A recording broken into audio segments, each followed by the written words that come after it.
A Lesc vota projeto que conclui que compras de alimentação devem ser 30% da agricultura familiar. E você vai ver também. Os brasileiros já vivem a expectativa de uma nova rodada de saques do FGTS. O governo federal publicou um decreto que aumenta o valor do subsídio para a construção e aquisição de imóveis pelo programa Casa Verde Amarela. A Anvisa aprovou mais um autoteste contra a Covid-19 que fornece resultados em até 15 minutos. Subiu o número de atendimentos por transtornos causados pelo consumo de substâncias químicas. Essas e outras notícias você acompanha a partir de agora no Informe Região.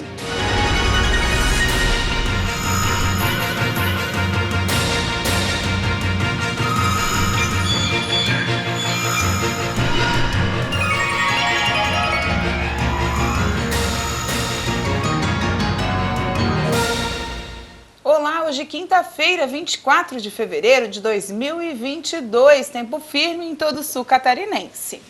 A Agência Nacional, a Anvisa, aprovou o autoteste da empresa Ecodiagnóstico Limitada, fabricada em solo brasileiro. O produto foi desenvolvido para coletar amostras por suave nasal, o cotonete no nariz, e fornecer resultados da Covid-19 após 15 minutos.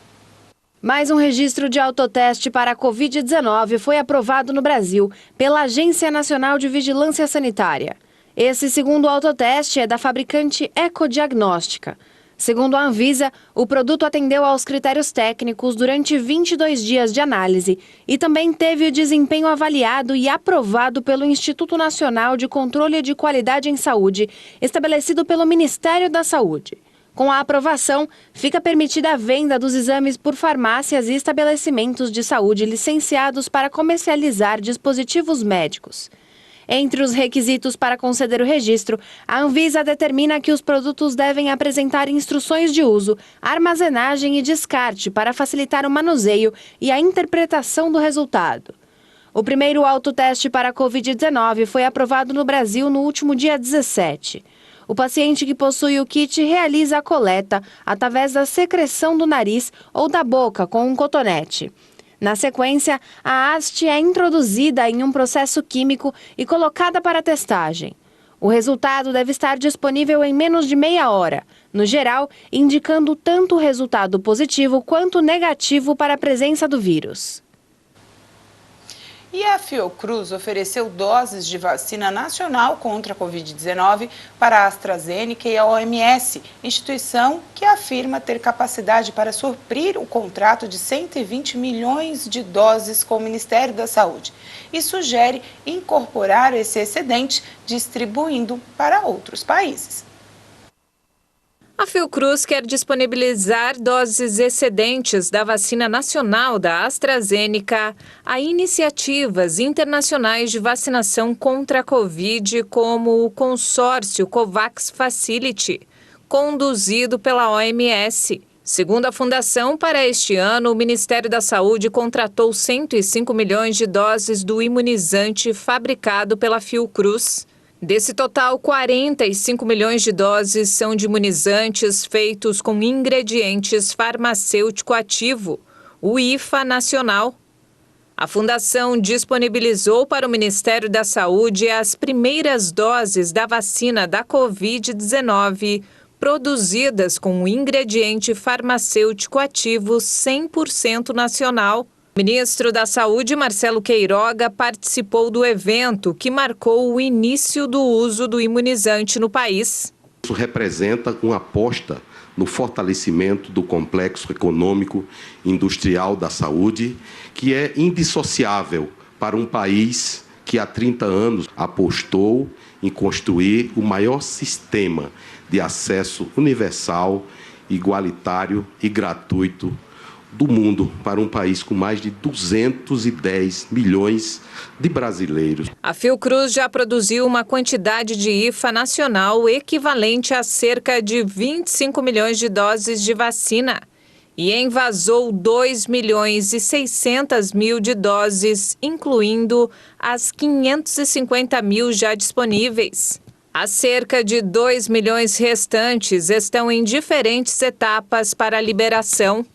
No documento em que a Fiocruz enviou à AstraZeneca do Brasil, a fundação revelou a intenção de apoiar a resposta global à pandemia, com um estoque de doses excedente. O governo federal publicou um decreto que aumenta o valor do subsídio para a construção ou aquisição de imóveis. De acordo com o texto, os interessados em adquirir imóveis por meio do programa Casa Verde e Amarela terão subsídios de até R$ 130 mil em áreas urbanas e R$ 55 mil em áreas rurais. O governo federal publicou um decreto que aumenta o valor do crédito para a construção ou aquisição de imóveis.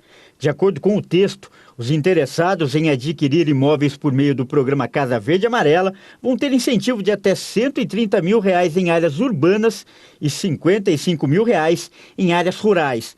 A lei anterior previa financiamento de R$ 110 mil em áreas urbanas e R$ 45 mil em áreas rurais.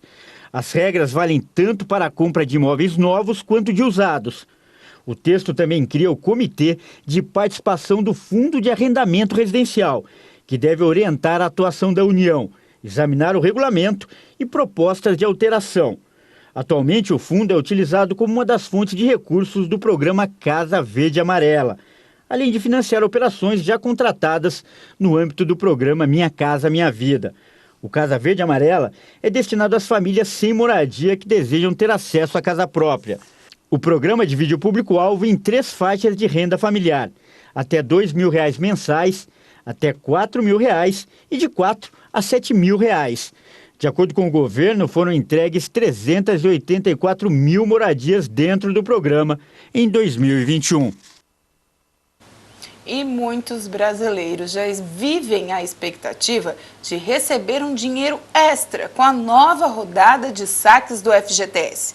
A medida ainda está em estudo no governo, mas as projeções indicam, inicialmente, que 40 milhões de brasileiros vão ser beneficiados. E o montante liberado deve ser superior a 20 bilhões de reais.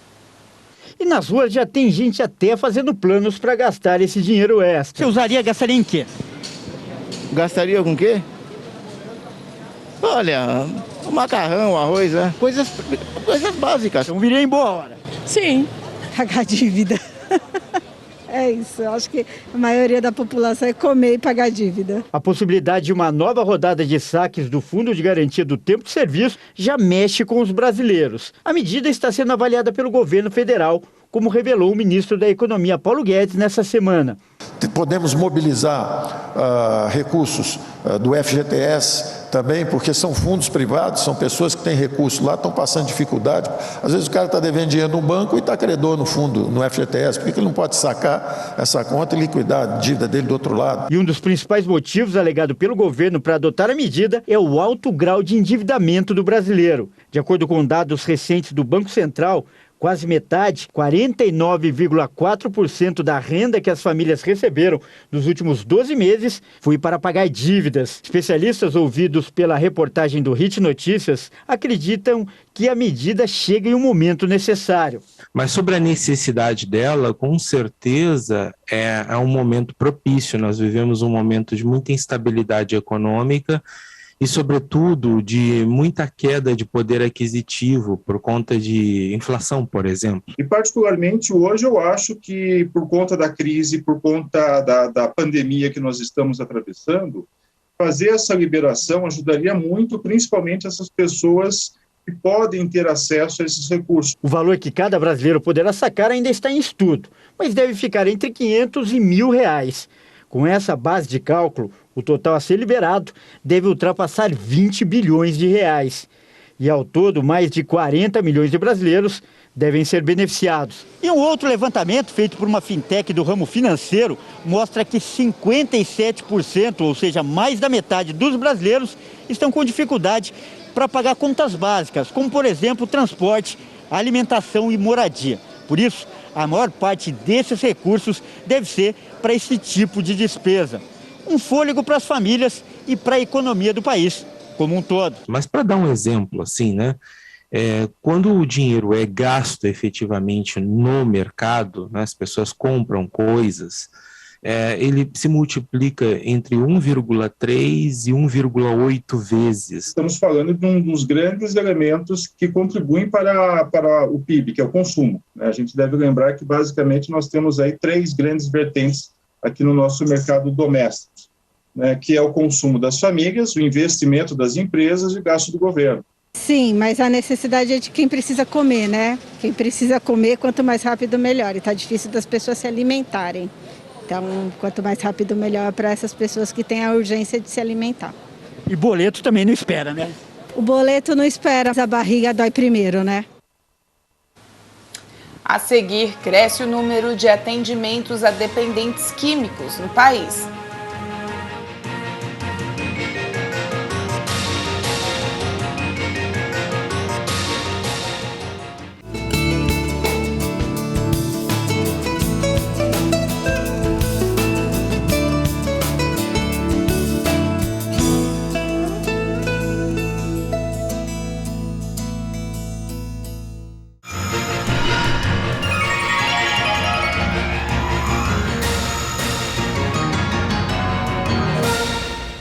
A Câmara dos Deputados discutiu na noite de ontem e pode ainda votar esta semana a legalização dos jogos de azar no Brasil.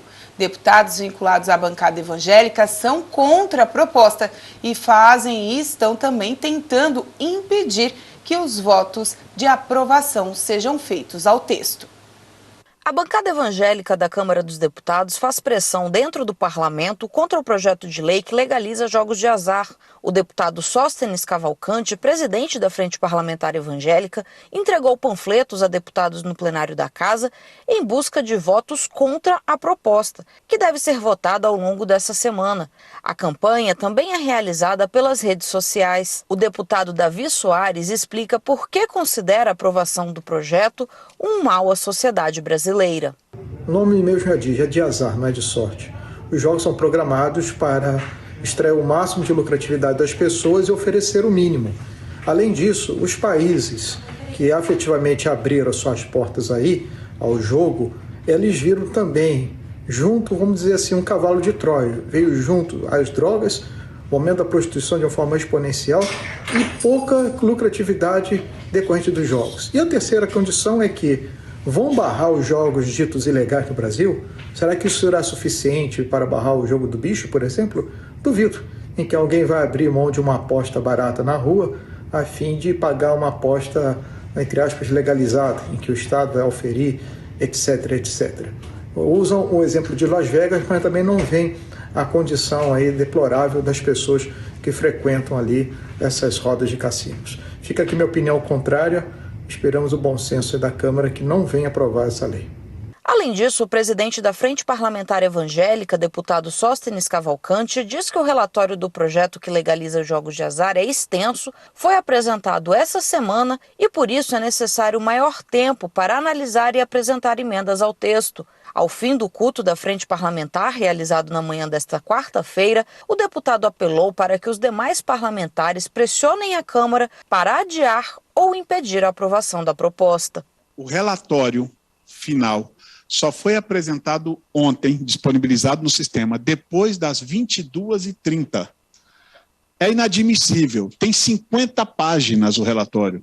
Como é que nós vamos votar hoje, com menos de 24 horas, não é praxe da casa, um relatório com 50 páginas para mexer num assunto tão delicado que é jogos de azar? Então, este é um dos principais argumentos que a gente tem que usar para termos mais tempo para estudar. Eu imagino que os colegas, de ontem, 10h30 para aqui, eu peguei e li algumas páginas, mas não consegui ler todo. Outros membros da bancada evangélica na Câmara dos Deputados também já se manifestaram contra a proposta, entre eles os deputados Abílio Santana e Marco Feliciano. A bancada evangélica conta ainda com a posição contrária do presidente Jair Bolsonaro com relação à legalização dos jogos. Nesta quarta-feira, o presidente do grupo publicou um trecho de uma das lives de Bolsonaro, onde ele se posiciona categoricamente contra a proposta.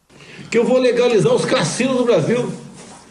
Eu vou legalizar os cassinos no Brasil. Dá para acreditar numa mentira dessa? Nós sabemos que o cassino, aqui no Brasil, se tivesse, seria uma grande lavanderia. Serviria para lavar dinheiros e também para destruir as famílias, porque muita gente ia se entregar ao jogo e o caos seria, então, se faria presente junto ao seio das famílias aqui no Brasil. Essa semana, alguns deputados fizeram enquetes para saber o que o eleitor pensa sobre o assunto.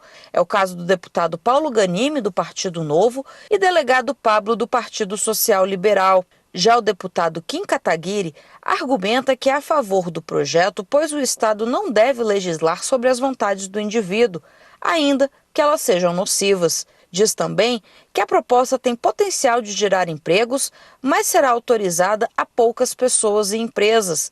Ele diz ainda que não faz sentido que o Estado detenha o monopólio das atividades de jogos através da Loteria Federal, enquanto o setor privado é proibido. Eu sou a favor, acho que se o indivíduo quiser jogar, ele faz o que bem entender da própria vida.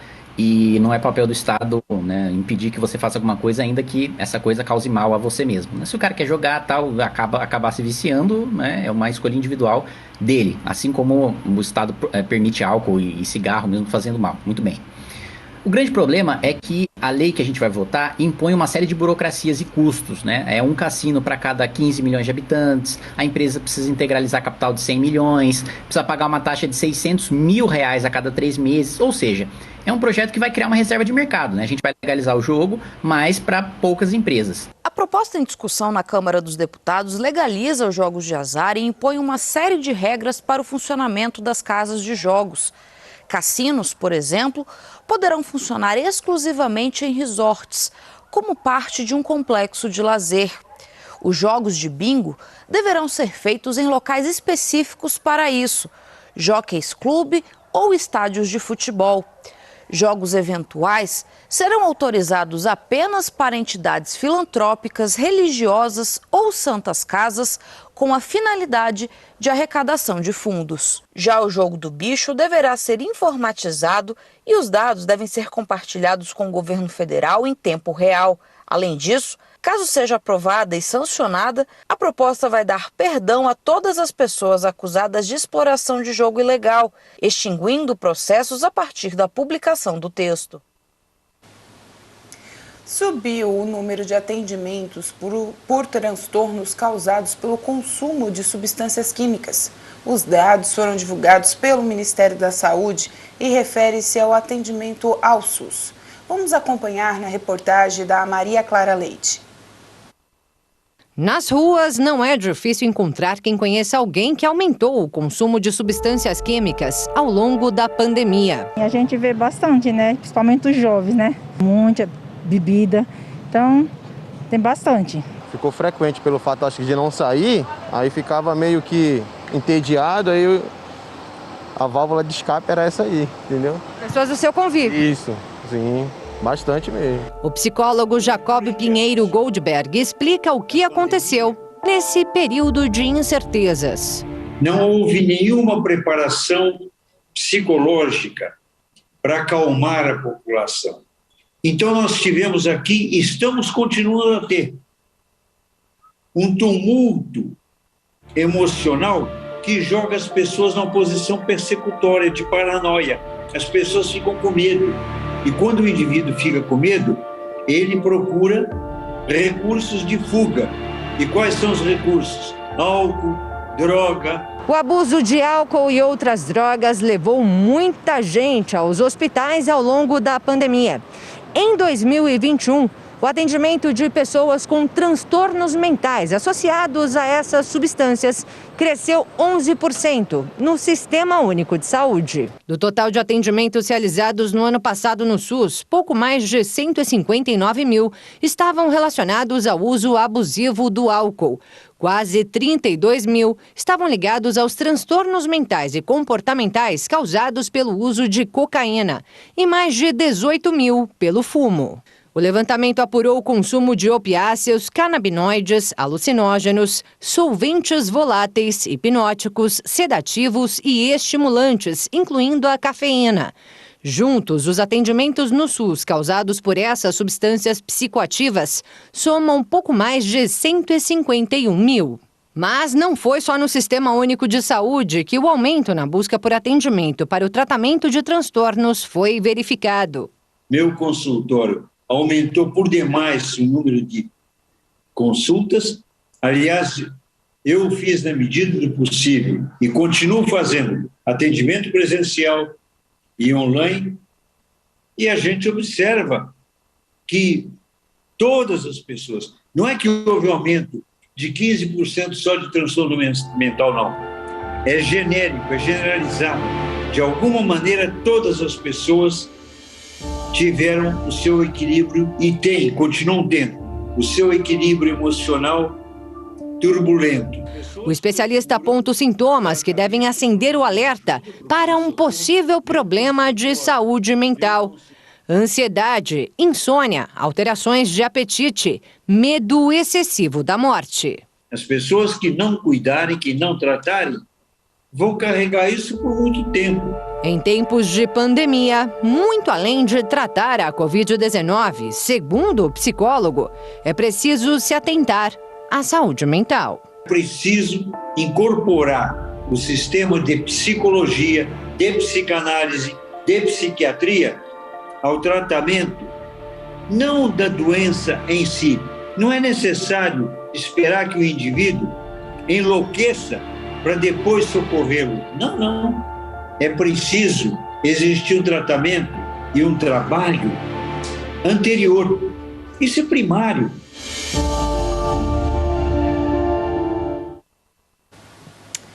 Estimular a agricultura familiar em Santa Catarina. Esse é o objetivo de um projeto de lei de autoria do deputado Nilson Berlanda, do PL, que foi aprovado em plenário e agora vai seguir para a sanção do governador.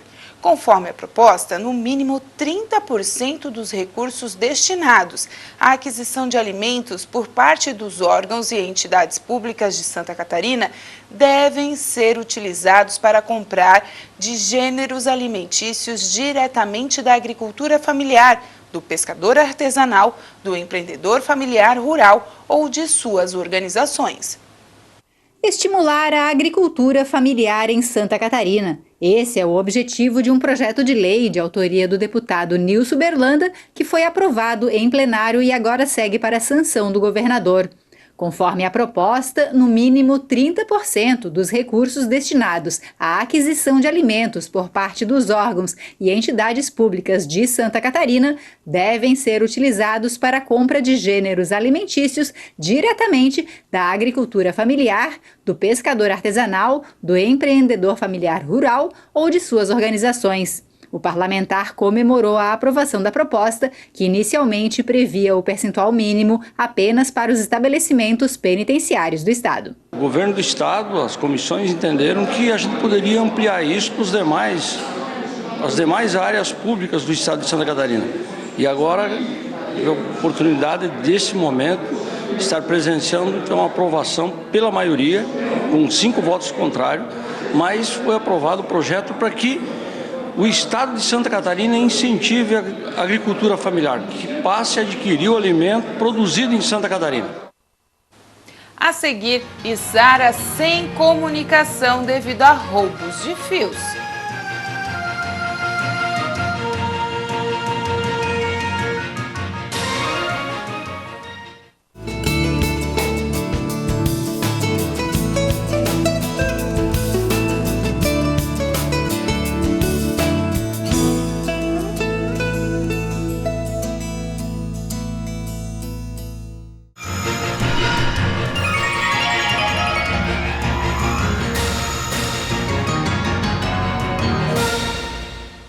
Parte da Avenida Gabriel Zanetti, antiga Avenida Chile, em Criciúma, está passando por manutenção durante essa semana. O governo de Criciúma segue fazendo reparos em vias do município, executadas pela Secretaria Municipal de Infraestrutura, Planejamento e Mobilidade Urbana. As melhorias na Avenida Gabriel Zanetti, localizado no bairro São Cristóvão, são a revitalização asfáltica do momento. A equipe da pasta está realizando reparos na via, fresagem do asfalto danificado e a colocação de uma nova capa asfáltica. As obras de frenagem estão na frente da Igreja São Cristóvão até o semáforo da região do supermercado. Já a colocação da capa asfáltica está na descida e na subida da via. Anteriormente, os profissionais da pasta estavam trabalhando na Avenida Centenário, na região da Grande Próspera. Nos mesmos moldes foi realizada a fresagem do asfalto danificado e a colocação de uma nova capa asfáltica. Além disso, a secretaria está finalizando os trabalhos no limite com o município de Sara. A previsão é que os serviços terminem na região do bairro São Cristóvão até esta sexta-feira. E o município de Sara está passando por um momento delicado devido a roubos de fios. A empresa de telecomunicação responsável por atendimento de vários clientes disse que só vai normalizar os serviços na próxima segunda-feira. Um furto de fios de telefone está gerando um problema de atendimento em diversas repartições públicas, empresas, casas e até mesmo no Hospital São Donato, em Sara. Segundo a empresa de telefonia Oi, o roubo de fios de cobre ocasionou o problema. Como a fiação terá que ser totalmente refeita, este problema só deverá ser sanado na próxima segunda-feira. O Hospital São Donato emitiu nota que, caso a população precise de alguma informação, o único canal de comunicação direto com a instituição será realizado pelas redes sociais. E você que não acompanhou hoje o jogo do Tigre, então pode comemorar. Estamos na segunda fase da Copa do Brasil e agora vamos esperar o vencedor de Souza e Goiás na próxima terça-feira para saber quem será o segundo adversário do Tigre na competição. O Tigre jogou pelo regulamento, empatou em 0-0 com o Nova Iguaçu e garantiu a vaga. Então os torcedores que encararam mais de 20 horas de viagem, pelo menos, voltam sem ver gols, mas com a classificação na bagagem. Mais detalhes a gente conta amanhã aqui no Informe Região. E com essa informação a gente encerra o Informe Região desta quinta-feira. Lembrando para você que você pode ficar atento a essas e outras notícias nas nossas redes sociais, @TV Primavera, no Instagram, Facebook e no nosso canal do YouTube. A todos vocês, uma boa noite. Até amanhã.